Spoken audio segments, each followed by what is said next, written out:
Zago. Your game, your culture.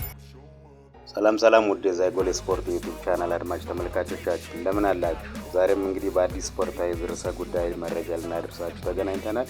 ለቻናላችን አዲስ ከሆኑ ደግሞ ሰብስክራይብ በማድረግ ቤተሰብ እንዲሆኑ በአክብሮት ተጋብዘዋል። በዛሬው ፕሮግራማችን በዘመናዊ እግር ኳስ የራሳቸውን ትልቅ አሻራ አስቀምጠዋል ተብለው በግንባር ቀደምትነት ከሚቀመጡ የእግር ኳስ ተጫዋቾችና አሰልጣኞች መካከል ፔፕ ጆሴፍ ጋርዲዮላን እንመለከታለን። በድጋሚ አብራችሁን ቆዩ። እንግዲህ በዘመናችን ከታዩ የስፖርት ሰዎች በተለይም በእግር ኳሱ በተጫዋችነትም ሆነ በአሰልጣኝነት በስኬት የተንቆጠቆጠ ታሪክ ባለቤት በመሆን የዓለም እግር ኳስ አፍቃሪያን ቀልብ መግዛት የቻለው ፔፕ ጆሴፍ ጋርዲዮላ ወርልድ ሶከርና ቴኒቲ ስፖርት ባወጡ ዘገባ በዚህ የውድድር ዘመን መጨረሻ ከክለቡ ጋር እንደሚለያይ መረጃ ከወጣ በኋላ በብዙ የእግር ኳስ አፍቃሪውና ማንቸስተር ሲቲን በቀጣይ ውድድር ዘመን ማን ይይዘዋል፣ እንዲሁም የእንግሊዝ ፕሪሚየር ሊግ ያለ ፔፕ ጋርዲዮላ ምን አይነት ሁኔታ ውስጥ ይሆናል የሚሉ አስተያየቶች በብዙሃኑ የስፖርት ወዳድ ማህበረሰብ ዘንድ ከወዲሁ የመወያያ አጀንዳ ሆነዋል።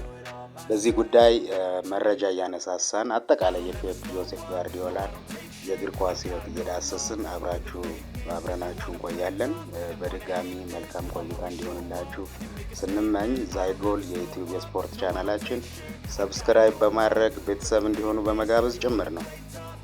እኛም እንግዲህ ይህንኑ ምክንያት በማድረግ ስለ ጋርዲዮላ አጠቃላይ ግላዊ ፕሮፋይል እና አጠቃላይ የእግር ኳስ ህይወቱን ከቁጥራዊ መረጃዎች ጋር በማጣቀስ ጭምር ዳሰሳ ለማድረግ ወደድን። እንግዲህ ሁላችንም እንደምናውቀው ፔፕ ጆሴፍ ጋርዲዮላ ጥር 18 ቀን 1971 እንደ አውሮፓውያን አቆጣጠር መሆኑ ነው በስፔኗ የካታሎን ግዛት ሳንቲፒዶር ከተማ ተወለደ። ፔፕ ጋርዲዮላ በ13 ዓመቱ በስፔን ባርሴሎና ታዋቂ አካዳሚ የሆነውን ላማሲያ ተቀላቀለ። በዚያም እንግዲህ ለ6 ዓመታት በመቆየት ለወደፊት የእግር ኳስ መሰረቱን የጣለበትን ክህሎት አሳድጓል።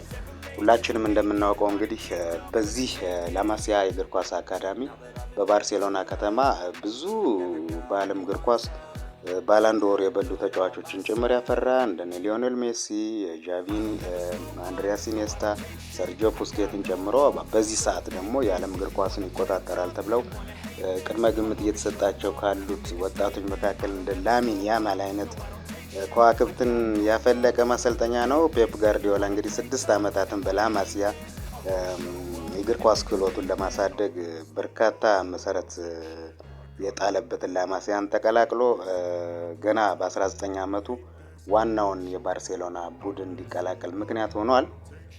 ጋርዲዮላ እንግዲህ በ1990 ገና በ19 ዓመቱ በያኔው የባርሴሎና ዋናው ቡድን አሰልጣኝ ዮሃን ክራይፍ እየተመራ ዋናው ቡድን የተከላካይ አማካኝነት ሚና ተሰጥቶት መጫወት ጀመረ። ለባርሴሎና ከ1990 እስከ 2001 በድምሩ ለ11 ዓመታት በታማኝነት ክለቡን አገልግሏል። ከዛም ወደ ጣሊያን በመጓዝ በሴሪያው በብሬሻና በሮማ 2 ዓመታትን ቆይታ አድርጓል። በመቀጠልም ወደ ኳታር በመሄድ ለአልሃሊ ለ1 ዓመት ያክል በኳታር ተጫውቷል። በስተመጨረሻም ፔፕ ጋርዲዮላ እንግዲህ በእግር ኳስ ማብቂያ ዘመኑ ወደ ካሪቢያኑ ሀገር ሜክሲኮ በመሄድ ለዶራዶስ እግር ኳስ ክለብ ከ2005 እስከ 2006 ከተጫወተ በኋላ በዚሁ በሜክሲኮ የእግር ኳስ የጨዋታ ዘመኑን አጠናቋል። ፔፕ ጋርዲዮላ ከዚህ በተጨማሪም በኢንተርናሽናል መድረክ 47 ጨዋታዎችን በአጠቃላይ ተጫውቷል። በዚህም ቀላል የሚባል ግልጋሎትን በስፔን ሀገሩን ወክሎ ግልጋሎት እንደሰጠ እናስታውሳለን። በአጠቃላይ ግን ከስፔን ብሔራዊ ቡድን ውክልና አንጻር ስናየው በስፔን ወጣት ቡድን ጀምሮ በስፔን የኦሎምፒክ ብሔራዊ ቡድን ጭምር በማለፍ በ1994 የዓለም የእግር ኳስ ዋንጫና በዩሮ 2000 የአውሮፓ ዋንጫ ሀገሩን ስፔንን በመወከል ከፍተኛ አስተዋጽኦ አበርክተዋል። ፔፕ ጆሴፍ ጋርዲዮላ ስፓኒሽ ዝርያ ያለው ወይም ደግሞ በዜግነት ስፔናዊ የሆነው የስፔን ብሔራዊ ቡድን በመወከል ማለት ነው። ፔፕ ጋርዲዮላ በተጫዋችነት ዘመኑም ቢሆን በስኬት ያሸበረቀና በዋንጫዎች ታጅቦ ደማቅ የሚባል ጊዜያትን አሳልፏል። ጋርዲዮላ በተጫዋችነት ዘመኑ ዋና ዋንጫዎችን ያሳካ ሲሆን ከነዚህም ውስጥ 6 የላሊጋ ዋንጫዎች፣ 1 የአውሮፓ ቻምፒየንስ ሊግ፣ 2 የስፔን ኮፓ ዴል ሬይ፣ የስፔን ሱፐር ካፕ 4 ጊዜ ዋንጫዎችን አንስቷል። 2 የአውሮፓ ሱፐር ካፕ ዋንጫ፣ 1 የአውሮፓ ክለቦች ዋንጫ እና ከሀገር ውስጥ ጋር ደግሞ በ1992 የባርሴሎና ኦሎምፒክ የወርቅ ሜዳሊያ በማጥለቅ ከሀገሩ ልጆች ጋር የዋንጫ ባለቤት ማሳካት ችሏል። በነገራችን ላይ ውድ አድማጭ ተመልካቾቻችን እንደሚታወቀው በባርሴሎና ኦሎምፒክ ስፔን ላይ በተደረገው ማለት ነው ለአፍሪካም ለመጀመሪያም የወርቅ ሜዳሊያ የሆነውን አትሌት ደራርቱ ቱሉ በአፍሪካ ታሪክ የመጀመሪያውን የወርቅ ሜዳሊያ ያሳካችበት የውድድር መድረክ እንደሆን ሁላችን እናስታውሳለን። በዛን ወቅት አትሌት ደራርቱ ቱሉ በ10,000 ሜትር ለኢትዮጵያም ለአፍሪካም የመጀመሪያ የሆነውን የወርቅ ሜዳሊያ እንዳበረከተች ይታወቃል። ይህም እስካሁንም በአፍሪካ የመጀመሪያዋ የወርቅ ሜዳሊያ ባለቤት ብቸኛ ሴት አትሌት ያደርጋታል። ባርሴሎናን ስናነሳ እንዲሁ ይህንን ማንሳት ተገቢ ነው ብለን በማሰብ ነው። ወደ ፔፕ ጋርዲዮላ ጉዳያችን ስንመለስ እንግዲህ ፔፕ ጋርዲዮላን እያነሳን ነው። ውድ አድማጭ ተመልካቾቻችን እየተከታተላችሁ የምትገኙት ዛይጎል የስፖርት ዩቲዩብ ቻናልን ነው። ቻናላችን ሰብስክራይብ በማድረግ ቤተሰብ እንዲሆኑ በአክብሮት ተጋብዘዋል። አብራችሁን ስላላችሁ ምስጋናችን ላቅ ያለ ነው። Of course, what he said he would do, The kings of English football. but hasn't managed. Is that the goal that wins their 4th title in 5 years? Push it to them over. They will not forgive you. Dreamland. He just keeps winning on and on. Are we talking about the greatest of all time? When people the winners and still the champions of the land, Manchester City. በማስከተል ፔፕ ጋርዲዮላን በተጫዋችነት እንዲከዳሰስ ነው። በማስከተል የፔፕ ጋርዲዮላን የአሰልጣኝነት አጠቃላይ ጉዞና ስኬቶችን እንመልከት። ጋርዲዮላ በ2007 ከባርሴሎና ቢ ቡድን ጋር የአመራርና የአሰልጣኝነት ጉዞም ሀብሎ ጀመረ። በቀጣዩ ዓመት የባርሴሎና ዋናውን ቡድን አሰልጣኝ ሆነ። ቡድኑን ከኔዘርላንዳዊው የቀድሞ አሰልጣኝ ፍራንክ ራይካርድ በመረከብ በመጀመሪያ ውድድር ዘመኑ 2008-2009 የውድድር ዘመን አስደናቂ ውጤትን አስመዝግቧል። በዚህም መሰረት በ2008-09 የውድድር ዘመን ከባርሴሎና ጋር 6 ዋንጫዎችን በማግኘት የአሰልጣኝነት ስራው ከመጀመሪያው በዚህ ሰዓት በእግር ኳስ በዘመናዊ እግር ኳስ ማንም ያላደረገውን ያደረገ ብቸኛ አሰልጣኝ ያደርገዋል።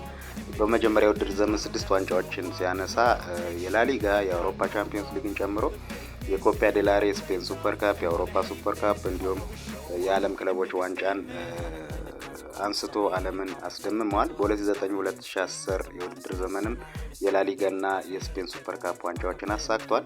በ2010-11 የውድድር ዘመን እንዲሁ በውድድር ዘመኑ እጅግ በጣም በዋንጫ የተንቆጠቆጠበት ዓመት ነው ፔፕ ጆሴፍ ጋርዲዮላ። በዚህም መሰረት 5 ዋንጫዎችን አንስቷል። የላሊጋ፣ እንደዚሁ የአውሮፓ ቻምፒዮንስ ሊግ፣ የስፔን ሱፐር ካፕ፣ የአውሮፓ ሱፐር ካፕ፣ አሁንም በድጋሚ እንደ 2008-09 የውድድር ዘመን ሁሉ የዓለም ክለቦች ዋንጫን በማሳካት ዓለምን አስደምሟል። በ2011-12 የውድድር ዘመንም ከባርሴሎና ጋር የስፔን የኮፓ ዴላሬ ዋንጫን አሳክቷል። በአጠቃላይ ጆዜፍ ፔፕ ጋርዲዮላ በባርሴሎና የአሰልጣኝነት ዘመኑ 14 ዋንጫዎችን በማሳካት ስሙን በደማቅ የስኬት ብዕር የጻፈ ድንቅ አሰልጣኝ ነው ማለት ይቻላል። ከባርሴሎና የ4 ዓመት ቆይታ በኋላ እንግዲህ በ2012 ባርሴሎና ከለቀቀ በኋላ ጋርዲዮላ በ2013 እስከ 2016 ባየር ሙኒክን አሰልጥኗል። በባየር ሙኒክም በ3ቱም የውድድር ዘመናት የቡንደስሊጋ ዋንጫዎችንና ሌሎች 7 ዋንጫዎችን አሸንፏል። በመጀመሪያ የውድድር ዘመኑ እንደዚሁ በ2013-14 የውድድር ዘመን ከባየር ሙኒክ ጋር 4 ዋንጫዎችን ያነሳ ሲሆን የጀርመን ቡንደስሊጋ፣ የጀርመን ዲኤፍቢ ፖካል፣ የአውሮፓ ሱፐር ካፕ ዋንጫና የዓለም ክለቦች ዋንጫዎችን ከጀርመኑ ኃያል ክለብ ባየር ሙኒክ ጋር አሳክቷል። በ2014-15 የውድድር ዘመንም ከባየር ሙኒክ ጋር የጀርመን ቡንደስሊጋን፣ በ2015-16 እንደዚህ የውድድር ዘመን ደግሞ የጀርመን ቡንደስሊጋና የጀርመን ዲኤፍቢ ፖካል ጥምር ዋንጫዎችን ማሳካት ችሏል። ፔፕ ጋርዲዮላ በ2016 የመጨረሻው ባየር ሙኒክ ቆይታውም የጀርመን ዲኤፍቢ ፖካል ወይም ደግሞ በእንግሊዝ ኤፍኤ ካፕ እንደምንለው ዲኤፍቢ ፖካል ዋንጫዎችን አሳክቶ ፔፕ ጋርዲዮላ በ2016 ባየር ሙኒክ ቆይታውን ካጠናቆ ወደ ተወዳጁ የዓለማችን ሊግ የእንግሊዝ ፕሪሚየር ሊግ በማቅናት የማንቸስተር ሲቲ አሰልጣኝ ሆነ። በእርሱ የአመራር ስር ክለቡ እንግዲህ ከነበረበት የታችኛው ብዙ ጊዜ ማንቸስተር ሲቲን ስናውቀው ወገብ ላይ የሊጉ ወገብ ላይ ሆኖ የሚጨርስ ክለብ ነበር። ነገር ግን በአረብ ረብጣ ዶላር የነዳጅ ገንዘብ ማንቸስተር ሲቲ በገንዘብ ኃያል ከሆነ በኋላ የተጀማመሩ አንዳንድ አብዮቶች ነበሩ በእግር ኳሱ። ነገር ግን ፔፕ ጋርዲዮላ ማንቸስተር ሲቲን ፍጹም ቀይሮታል ማለት ይቻላል። ምክንያቱም በሱ የአመራር ስር ክለቡ የእንግሊዝ እግር ኳስን ተቆጣጥሮ በርካታ የፕሪሚየር ሊግ ዋንጫዎችን፣ የሀገር ውስጥ ዋንጫዎችና በ2022-23 የውድድር ዘመን ደግሞ ሁላችንም እንደምናስታውሰው የመጀመሪያውን የዩኤፋ ቻምፒየንስ ሊግ ዋንጫዎችን ማንቸስተር በታሪኩ ማንቸስተር ሲቲ እንዲያሸንፍ ፔፕ ጋርዲዮላ ምክንያት ሆኗል። ፔፕ ጋርዲዮላ በማንቸስተር ሲቲ አሰልጣኝነት ዘመኑ 5 የፕሪሚየር ሊግ፣ 2 የኤፍኤ ካፕ፣ 4 ካራባኦ ካፕ፣ 2 ኮሚኒቲ ሺልድ እና 1 የዩኤፋ ቻምፒየንስ ሊግ በ2022-23 የውድድር ዘመን ኢንተር ሚላንን 1-0 በማሸነፍ ጭምር በድምሩ እንደ ባርሴሎና ሁሉ 14 ዋንጫዎችን ያሸነፈ ብቸኛው አሰልጣኝ ያደርገዋል። ፔፕ ጋርዲዮላ እንግዲህ ጠቅለል ሲል በአሰልጣኝነት ዘመኑ በስፔን፣ በጀርመን እና በእንግሊዝ 35 ዋና ዋንጫዎችን በማሸነፍ በእግር ኳስ ውስጥ ካሉት በጣም ስኬታማ አሰልጣኞች መካከል በዓለም እግር ኳስ ታሪክ ተወዳዳሪ የሌለው ምርጥ አሰልጣኝ ያደርገዋል። በአጠቃላይ ፔፕ ጆሴፍ ጋርዲዮላ በዘመናችን ከታዩ ስፖርት ሰዎች በተለይም በእግር ኳሱ በተጫዋችነትም ሆነ በአሰልጣኝነት በስኬት የተንቆጠቆጠ ታሪክ ባለቤት በመሆን የዓለም እግር ኳስ አፍቃሪያንን ቀልብ መግዛት ችሏል። እንግዲህ ወርልድ ሶከር እና ቴንቲ ስፖርት ባወጡ ዘገባ ፔፕ ጋርዲዮላ በዚህ የውድድር ዘመን መጨረሻ ከክለቡ ጋር እንደሚለያዩ መረጃ ከወጣ በኋላ ማንቸስተር ሲቲን በቀጣዩ የውድድር ዘመን ማን ይዘዋል? በእንግሊዝ ፕሪሚየር ሊግ ያለ ፔፕ ጋርዲዮላ እንግሊዝ ፕሪሚየር ሊግ ምን አይነት ገጽታ ይኖረዋል? ሲቲስ ምን አይነት ውስጥ ይገባል? የሚለው አስተያየት በብዙሃን የስፖርት ወዳድ ማህበረሰብ ዘንድ ከወዲሁ የመወያያ አጀንዳ ሆኗል። እናንተ ውድ አድማጭ ተመልካቾቻችንስ በእግር ኳሱ ፔፕ ጆሴፍ ጋርዲዮላ ዙሪያ ምን ትላላችሁ? አስተያየታችሁን ኮሜንት ሴክሽን ላይ ጻፉልን። ዛይጎል የዛሬውን የስፖርት ፕሮግራም ፔፕ ጆሴፍ ጋርዲዮላ ሳላን በመዳሰስ ቆይታ አደረግን። የዛሬውን አበቃን። በሌላ ስፖርታዊ ርዕሰ ጉዳዮች እስከምንገናኝ ሰናይ ጊዜን ተመኘን። ቻው ቻው። Zaygol. Your game, your culture.